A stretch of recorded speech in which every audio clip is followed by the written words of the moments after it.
Hi guys, I'm Momin and welcome to the OCD Recovery YouTube channel. If you like our videos, please subscribe to our channel. Please like this video if you like it by the end of watching this. And leave comments and give us feedback and let us know the different things that you want to hear about on the channel. So I haven't done a video in a while, so I thought I would. That's why I've tried to dress up a little bit. This is one of my favorite sweaters actually, and I'll start with this. Um, just a bonus tip is that life is too short for boring clothes and for just like navy blues and grays and blacks and whites. Switch up your wardrobe. It genuinely, yeah, it feels great to have like different colors in your closet.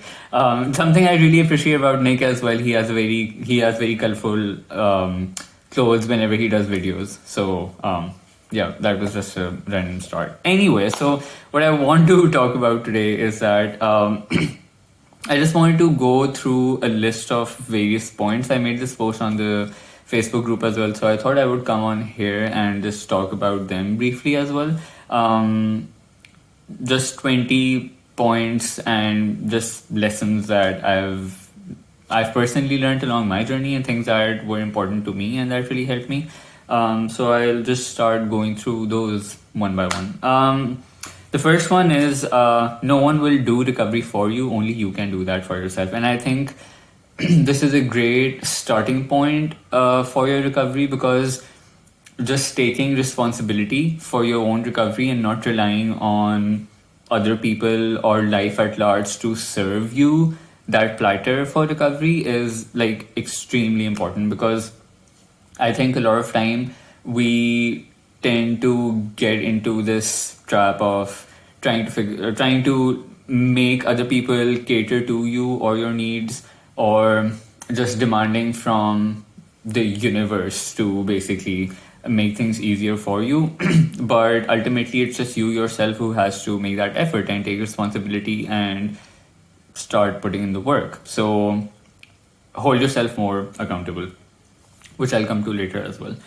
Point number two is your current perspectives are not the apps are not absolute and unchallengeable. So this is important because I think especially at a certain age, like I've had this phase, I think at various times in my life. Maybe in my late teens I had this once, then I had this somewhere in my maybe early 20s as well.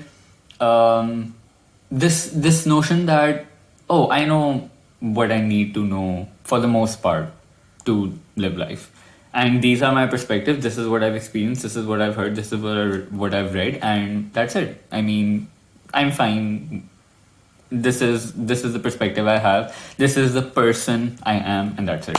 Um, Now I think I am. That has completely changed, because now I see myself as someone who is just constantly changing as a person, and the way I think, the way I behave, all those things. I think it's a lifelong process. I'm a firm believer in lifelong education as well. I think you never stop being a learner. So, and that applies to just my perspective as well. So having that kind of flexibility, not saying that, oh, my perspective right now doesn't matter because it's going to change anyway. No, it's not that. It's that the current views, perspective that you hold, those are fine, but have that flexibility that if they are to change at some point, or if there are other perspectives out there, I'm open to considering them. And that's a flexibility I think is really important for OCD as well, because the minute we hear another perspective, which doesn't have to be necessarily even a controversial topic, it can also be like something very like a good topic or a very like happy, nice topic, but just a different take on it or a different perspective on it, and immediately we start to feel threatened because we feel like, oh my god, but no, I have this view, I need to protect this. We get very defensive about it.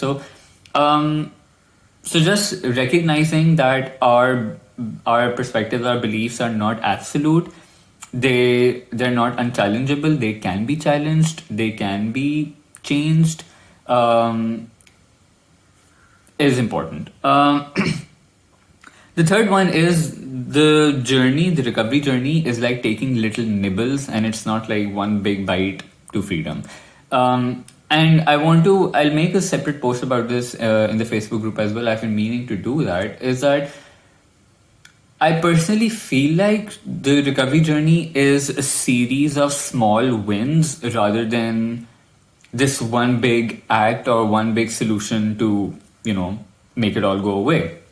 Because I feel like because OCD is something so towering and so complex and big and all encompassing that we feel like this solution to this is also going to be this one big punch or this one big blow and everything will be fine. But on the contrary, for something so big and looming over your life, the solution is the little wins, a series of little wins that get you to that destination. So keep that in mind. Number 4 is that it's not a technical fix, it's a psychological or philosophical fix in a way.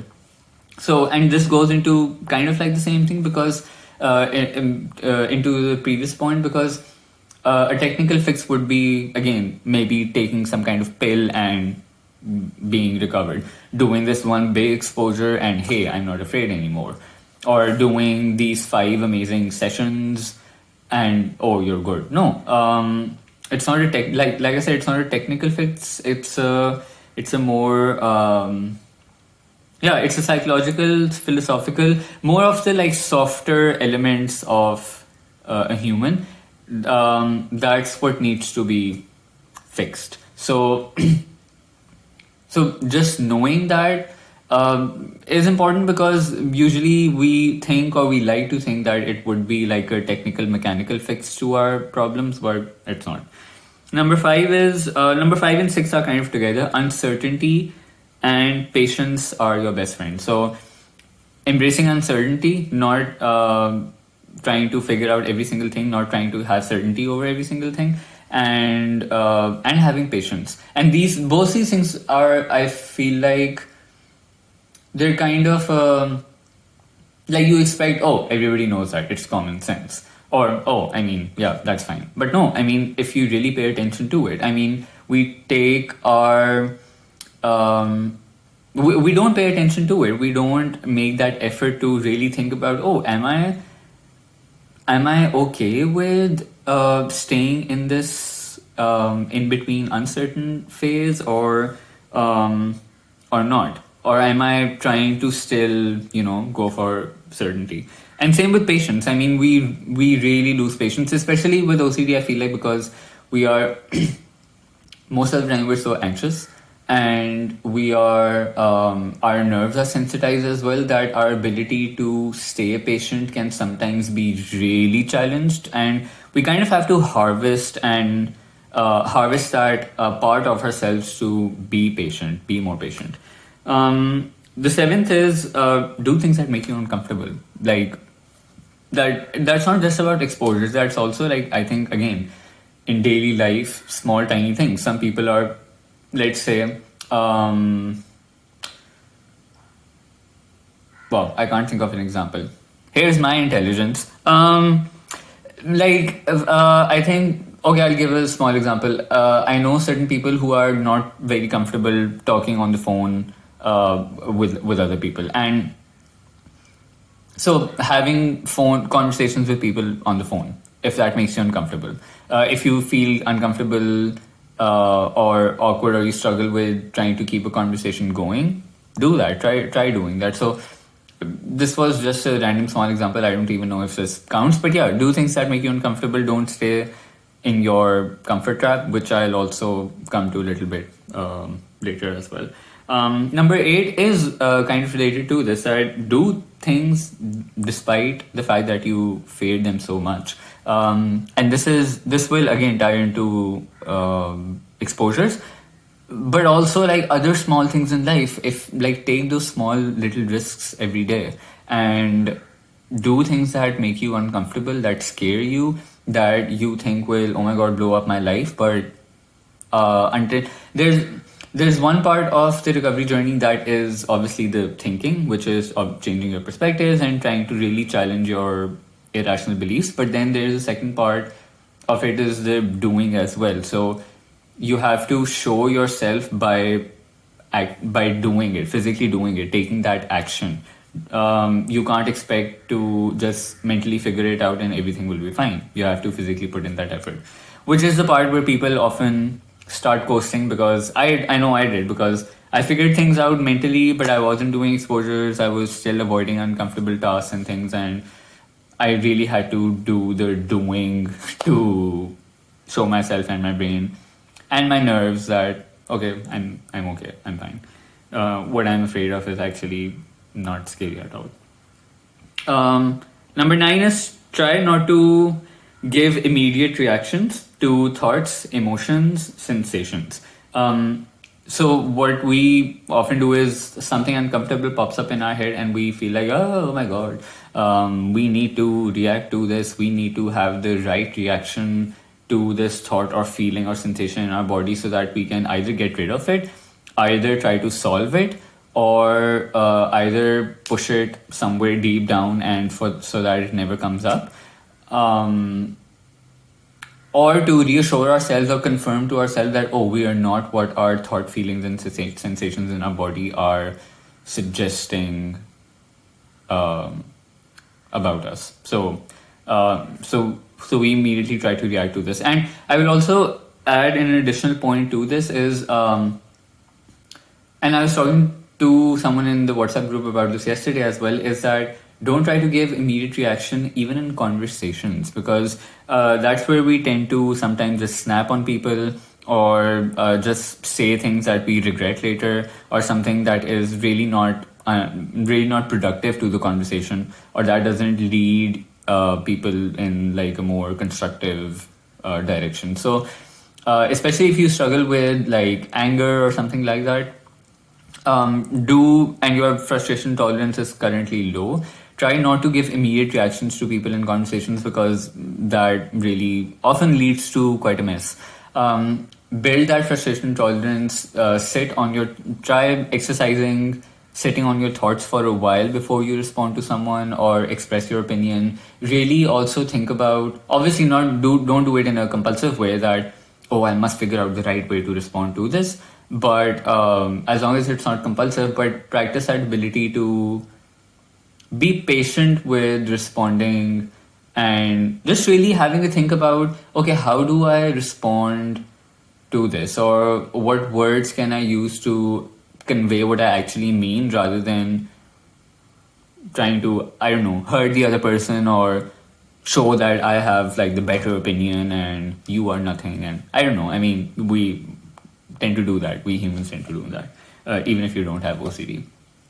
So number 10 is, you can sometimes find answers in the most unexpected places. So usually we think that, oh, because this is my theme, therefore my answer will be in things or activities related to this particular theme, or in exposures related to this particular theme. But no, I had contamination OCD, but to be honest, like listening to other people with other themes and even outside of OCD, to be very honest, like just generally in talking to other people in my life, talking to my friends and listening to their life experiences, or just maybe sometimes in a book, or even sometimes in like a television show, just observing a certain character. Again, listening to other people's stories, seeing experiences, experiencing things yourself. And so always keep an open mind. Don't always think that I'm experiencing life, but I will only find answers to my problem in this area. You can find it in anything, really.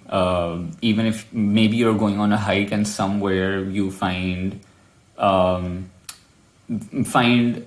kind of answer, or something clicks with you in your head while you're on your hike or something.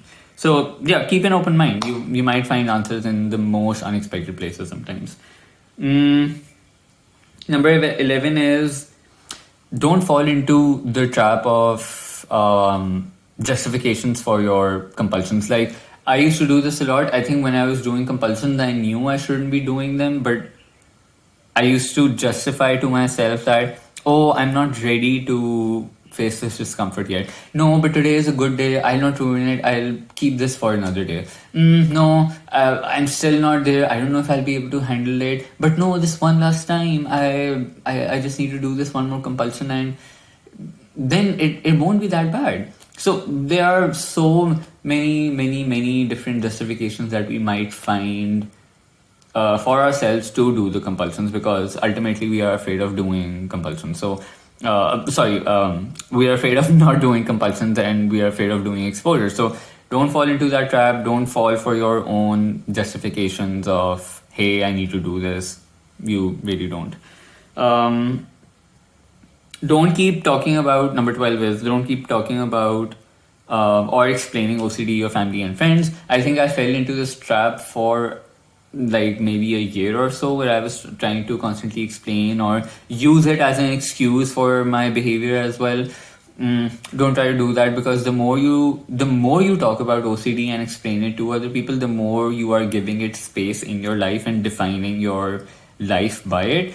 It's just one part of your life, and yes, a very powerful part of your life, but it's not your entire life. So it's up to you how much space you give it in your life, and how much you let it dictate your every single day. So try to tackle that. Number 13 is, this is what I was talking about earlier. Hold yourself accountable, which includes don't make excuses for or find justifications to do compulsions or not do the recovery work. Hold yourself accountable, especially when it comes to compulsions, seeking reassurance, confessing, because those are things that nobody else will, like, nobody can physically restrain you and say, hey, you're not going to do this, I'm going to stop you from doing this, or like put a tape over your mouth and say, no, you're not going to ask for reassurance. Like, those are things that you have to hold yourself accountable for, and you have to be strict with yourself with not doing those things, because like I said, the more we do those things, the more we are perpetuating the OCD cycle, the more we are perpetuating anxiety, and we stay stuck in those OCD ways. So we need to start breaking free from them. This also includes holding yourself accountable for doing generally recovery work, not just like cutting out compulsions or reassurance or confessing, but also just any kind of recovery work, whether you have to do exposures or whether you have to do the reading or attend your sessions or whatever it is.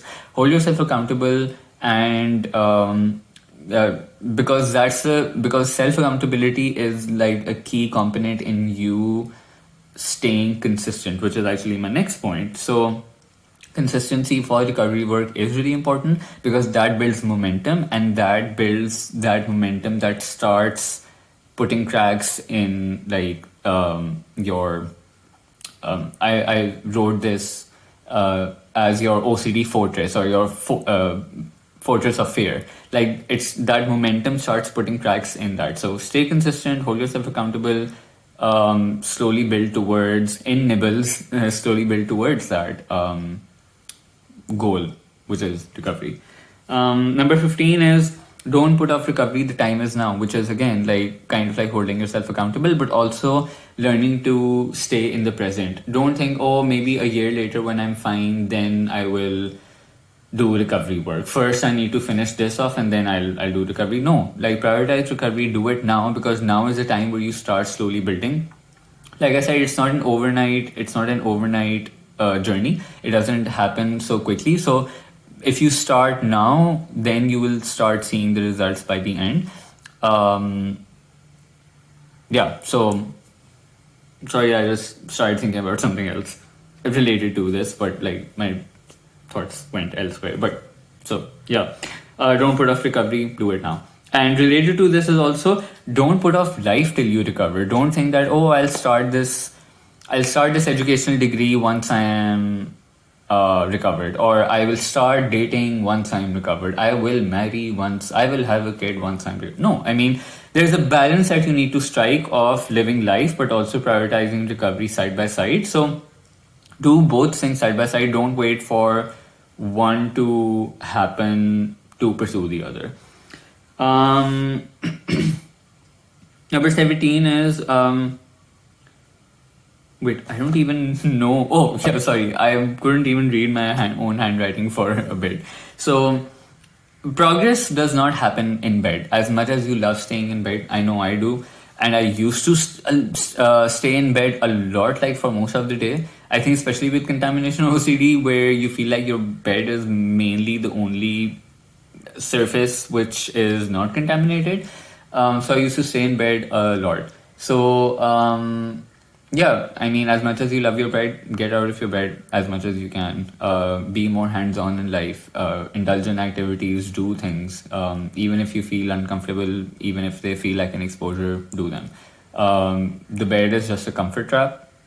Don't stay in your comfort trap.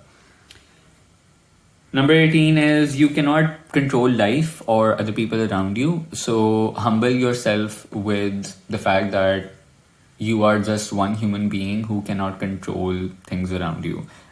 Even in your immediate home, there are so many things you cannot control. So don't try to recognize your limited capacity to control. You cannot do it all. And that's a good thing actually, because if we could control everything, we would probably, I mean, I think every single human, if we could control everything, plus, number one, it would be completely chaotic because everyone would be trying to assert their control. And secondly, we wouldn't even know what to do with so much control. So it's a good thing that we cannot control things. Try to accept and embrace that lack of control over things around you and other people and their actions, because you can't do that. You can only try to influence things to a certain extent, but not curate your environment or people to be exactly according to how you need it to be. Number 19 is chasing good feelings and thoughts is also a trap. So I always say this when I talk in the WhatsApp groups, is that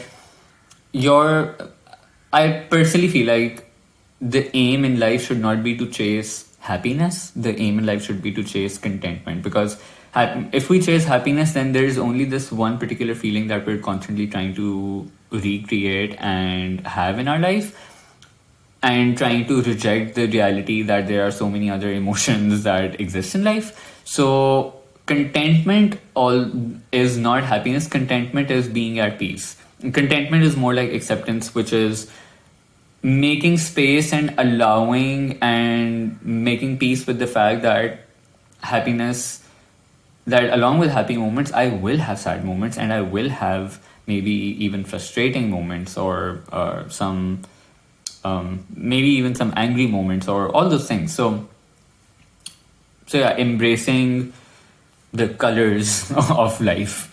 And the last one I want to really point out, because I think in my maybe late teens, early 20s, I was like this.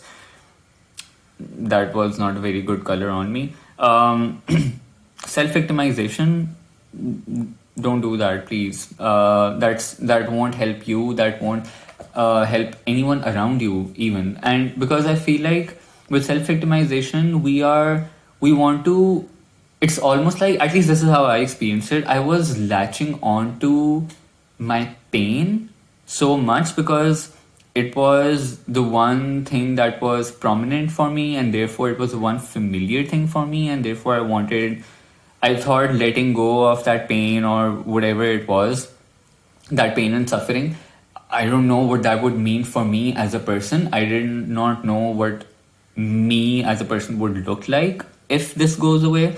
So I used to hold on to that. And that was also again like a comfort trap, because even though pain and suffering is not comfortable, but it's comfortable in the sense when it's the one familiar thing that you get comfortable in that familiarity. Because outside of that, you are like, oh my God, what's there? The uncertainty of, what's going to come after that. So, yes, don't self-victimize, because that will make it harder for you to be compassionate with yourself. That will make it harder for you to work on unconditional self-acceptance. That will make it harder for you to just change your perspectives, and yeah, all those things. And it also keeps you anxious, and you pity yourself as well. Oh my God, poor me. Why me? Why did it have to happen to me? And for me, I was also doing this romanticization of, oh, like, look at me, despite the pain and suffering, I am such a strong person. Which is great. I mean, you should be a strong person, even if you have suffered in your life. But what I'm trying to say is that romanticism of being this, I don't know, unsung suffering hero, that doesn't help, because again, you are choosing to define yourself by your pain and suffering, and because you yourself as a person are just way more than your pain and suffering. You need to you should be like open to more perspectives, even about your own self, to your own self. So I went into a philosophical direction, but like I said, I mean, recovery is kind of like a philosophical fix. It's not just like, I was just fumbling on my words for a second over there, but yeah. And with this self-victimization, I will also say that whatever like challenges that come your way, I